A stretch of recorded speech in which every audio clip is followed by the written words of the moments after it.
जी, कल का मैच बड़ा ज़बरदस्त हुआ और उसमें हम स्टार्ट करते हैं इनिंग जब साउथ अफ्रीका ने कुबारी में ली उन्होंने और उन्होंने बहुत अच्छा स्टार्ट मिला उनको और पहला आउट जब हुआ तो वो भी शहनशाह अफरीदी ने किया आउट, लेकिन शहनशाह अफरीदी की जो पेस थी 137 पे चल रही थी।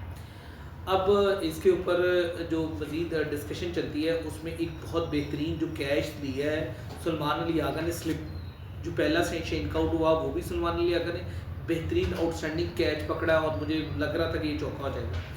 दूसरा जो उसका सलमान अली आगा ने एक खुशदिल शाह की बॉल पे एक कैच और पकड़ा, वो भी बहुत ज़बरदस्त था। लेकिन आप ये देखें कि साउथ अफ्रीका के बैट्समैन अग्रेशन में थे और उन्होंने शहनशाह अफरीदी से बदतमीज़ी नहीं की, बल्कि शहनशाह अफरीदी ने भी उनसे बदतमीज़ी की है। बराबर का लेवल चल रहा था और जिस बॉल पे 10 बुमराह रन आउट हुए हैं और ये सारे ऐसे उसके ऊपर चपट पड़े हैं जैसे भी मुक्के मारेंगे उसको, लेकिन उसकी हाइट बेचारे की छोटी थी और ये ज्यादती की है उसके साथ। लेकिन ओवरऑल 3 माह हो गए हैं, यानी कि 3 पिछले मैच और एक चौथा मैच। अब ये 4 मैचों में जो साउथ अफ्रीका को मुसलसल शिकस्त का सामना है, फिर वहाँ पे आप समझे ये मुझे लग रहा था इंडिया पाकिस्तान का मैच हो रहा है, सिर्फ गालियाँ भी दे रहे थे एक दूसरे को और माँ बहन की एक हो रही थी और मुझे लग रहा था 352 के बाद अब की साउथ अफ्रीका जीतेगा और फिर जो इनको गालियाँ देगा वो कोई भी नहीं देगा।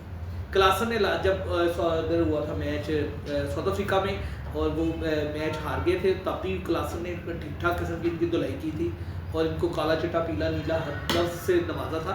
क्योंकि हम यहाँ पे लाइव वीडियो बना रहे हैं तो इसमें ये लफ्ज़ सारे हो जाएंगे ख़राब, तो लिहाजा मैं आपको बता रहा हूँ काला पीला नीला चिट्टा सब कुछ कहा था। लेकिन जब इन्होंने क्लासन को और टेन बुमा को आउट किया, इन्होंने भी सारे लफ्ज़ कहे।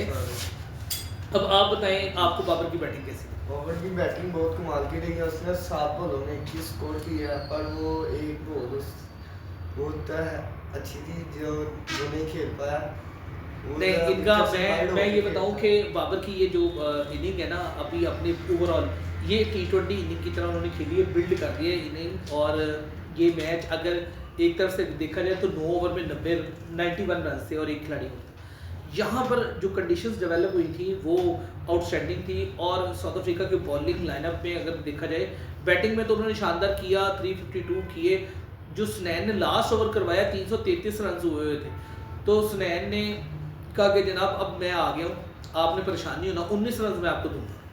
पहली बॉल की है वो बीट हो गई, वो गलती हो गई। दूसरी बॉल पे उसने रिवर्स स्वीप मारी है और जो है इनका ऊपर से गुजर गई और वो चौका हो गया। तीसरी बॉल कंफर्म था कि वो उसने जहाँ पे करेगा, बिल्कुल बोसिच रेडी खड़ा हुआ था, उसने गंवा के छिक्का मारा। अब यहाँ पर देखें आप 145 की पेस से बॉल कर रहे हैं और एक ऑलराउंडर आपको पहले से प्री प्लान खड़ा है कि यहाँ पे बॉल आएगी, तो आप देखें आपकी मेंटालिटी का लेवल क्या। जो कल बॉलिंग लाइनअप हुई है उसमें शहनशाह अफरीदी और नसीम शाह दोनों 130, 135, 134, 137, एक बॉल 143 की करवाई है शहनशाह अफरीदी ने।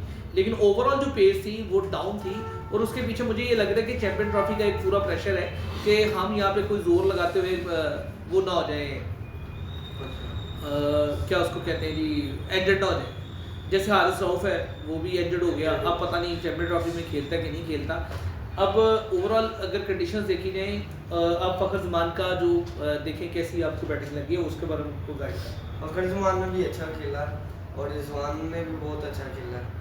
सलमान अली आगा इस टाइम पे 3 मैचेस में उन्होंने ऐसी कारकर्दगी दी है जिस पे हम ये कह सकते हैं, फ़ख्र कर सकते हैं कि जी सलमान अली आगा एक अच्छे प्लेयर हैं। उन्होंने साउथ अफ्रीका का जो पहला मैच था जिसमें 260 के एक आसपास स्कोर करना था, 170 पे 4 आउट हो गए थे सलमान अली आगा और जो थे साइमन यूजिन, दोनों की एक पार्टनरशिप बिल्ड हुई और सलमान अली आगा मैच फिनिश करके गए। एक अच्छा मैच। कल की बॉलिंग में मुझे ये लग रहा था, मैंने कल भी एक वीडियो बनाई थी जिसमें मैंने ये कहा था कि पाकिस्तान जो है स्पिनर के आगे फंस जाएगा, लेकिन महाराज और शमसी दोनों 8 मेन स्पिनर थे और एक उनके और स्पिनर थे, तीनों के आगे भी इन्होंने स्कोर को बड़े अच्छे तरीके से परफॉर्म किया है और जिसकी वजह से पाकिस्तान ये मैच जीता। अब सलमान अली आगा की बैटिंग के बारे में कैसे लगी आपको? उसकी भी बैटिंग अच्छी थी। अब देखें सलमान अली आगा ने मिड ऑफ पे और ऑफ साइड का ऑफ जो छिके मारे हैं, ये बड़े कम बैट्समैन मारते हैं और ये जो उनकी टेक्निक है कि वो बॉल को उठा के लेग साइड पे नहीं लेके जाते,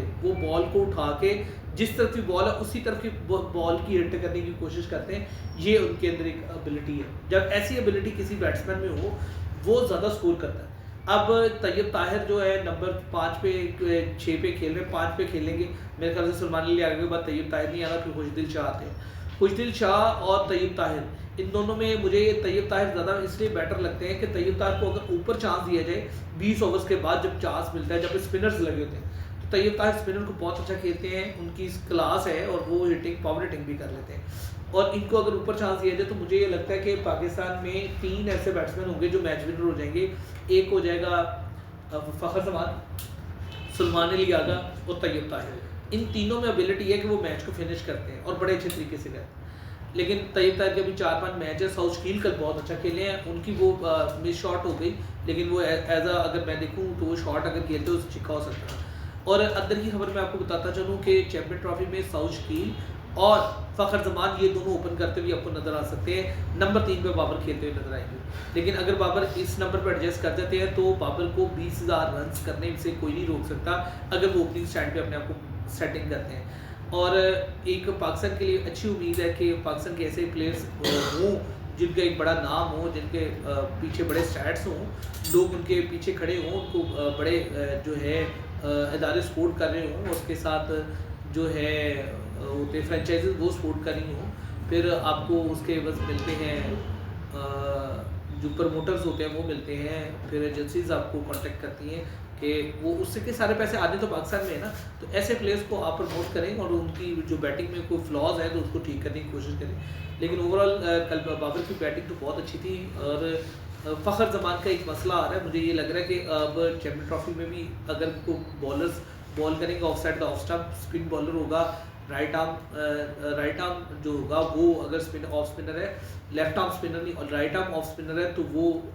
फ़खर के लिए एक मुश्किल खड़ी कर सकता है। लेकिन लेफ्ट आर्म स्पिनर जो है वो उसके लिए तो थोड़ा वो इजी होते हैं खेलने में, लेकिन राइट आर्म स्पिनर जैसे ही डाल के बॉल थोड़ी सी अंदर लेके आता है वो फ़खर जमान के लिए मुश्किल है एक। और बाबर के लिए जो है वो वैसे ओवरऑल कंडीशन बाबर एक ही तरह के आउट नहीं होता, लेकिन बाबर के अगर स्कोर होते हैं तो बाबर से भी बैटिंग में फिर आप कोई इक्की दुक्की शॉट ऐसे लेंगे जिसमें वो आउट होने जा सकते। रिजवान ओवरऑल अच्छा खेल रहे हैं। रिजवान ने कल of side the off stump बहुत अच्छी बैटिंग की है, तो ये बड़ा कम होता है कि प्लेयर जो है of side the off stump बहुत अच्छा खेले, क्योंकि वो खेलते ही लेग साइड में, तो उनके लिए कल ये मैच बहुत बेहतर था।